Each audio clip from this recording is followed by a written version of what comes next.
Buying a short sale property, these are the steps. You contact a knowledgeable realtor. Realtor makes a connection to the lender for the buyer's pre-approval.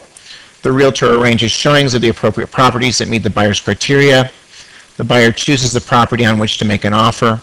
The realtor analyzes comparable sales to help the buyer arrive at a fair offer price. The realtor submits an offer on behalf of the buyer, and that offer will first go to the seller. The seller will always sign off on the offer because the seller isn't going to get proceeds from it. And then the seller submits to the lender for their approval. And again, this can take anywhere from 30 to 45 days, even just for a response from that lender. So the real estate agent will guide the process. Knowledgeable people who do a lot of short sales will have a better idea on the paperwork necessary to facilitate a transaction. They'll be proactive in handling the situation. In my dealings with these, I generally have very good relationships with the negotiators, with the bank, which helps expedite the process. But more than anything, you just have to be organized in handling these very specific situations.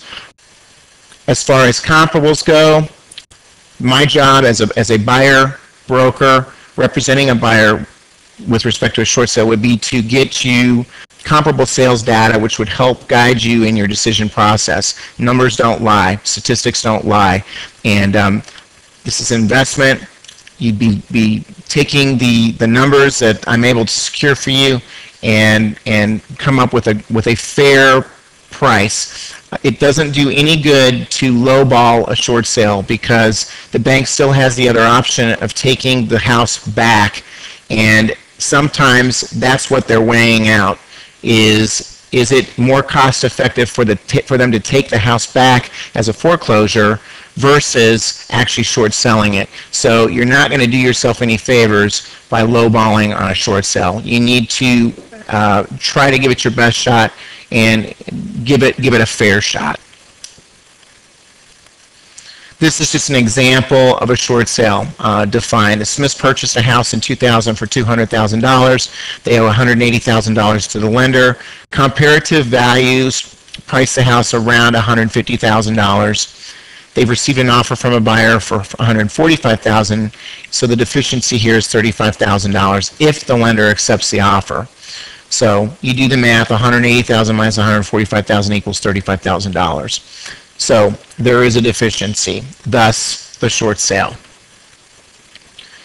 Things the buyer should watch for: the as-is disclosure. There are always bank addendums involved in short sales. If you're on a tight timetable to make a purchase, this may not be the right way to go for you. There are other options. You could look at foreclosures as opposed to short sales. Foreclosures typically don't take as long to negotiate as a short sale does. Common questions: what if the seller has a second mortgage on their house? The lenders for the primary and secondary mortgage must accept the offer and any impact to them. Who pays the real estate commissions? The sale of the house pays the commissions, and that's based on the value of the sale. It's paid from the lender's proceeds. Does the seller need to declare bankruptcy to do a short sale? The answer is no. Does the seller have to have missed payments to do a short sale? The answer there is also no. You can negotiate a short sale even if you're current on your mortgage. Anticipating a job loss or something like that, you're better off just trying to negotiate with the lender early versus waiting until it's too late. When should a seller not consider a short sale? When the seller can negotiate terms with the lender via a loan modification that allow the seller to continue making payments and keep their home. Some key points: short selling can benefit the seller, the lender, the buyer, and the community. There are possible financial impacts to the seller that should be negotiated, understood, and clearly documented. Short sale properties can provide good value for buyers, and while short sales are more common these days, the advice of an experienced realtor is essential. If you're considering a short sale, work with an experienced to market your house. We're always looking for listings. If you're interested in purchasing a house, short sales can provide tremendous value for money. Benefit from the service of an experienced realtor. We have a lot of short sales available right now with the market conditions being what they are. Your best values are short sales, foreclosures, and a short sale would be a pre-foreclosure. So any pre-foreclosure, any real estate owned, bank owned properties, h.u.d. properties, those are just the best opportunities out there. Short sales are typically short-sighted, I think, by a lot of real estate agents because they do tend to take a little bit longer to negotiate. But if you've got the patience and the wherewithal to take the time to negotiate these things properly with the help of a real estate agent that knows what they need to know about short sales, you're going to win. It's a great, great opportunity for you as a buyer.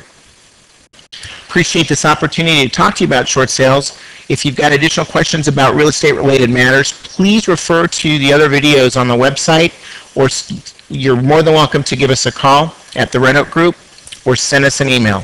We'll be happy to answer any questions that you have. We want to be your resource and your realtor for life. Thanks again for the opportunity to talk to you.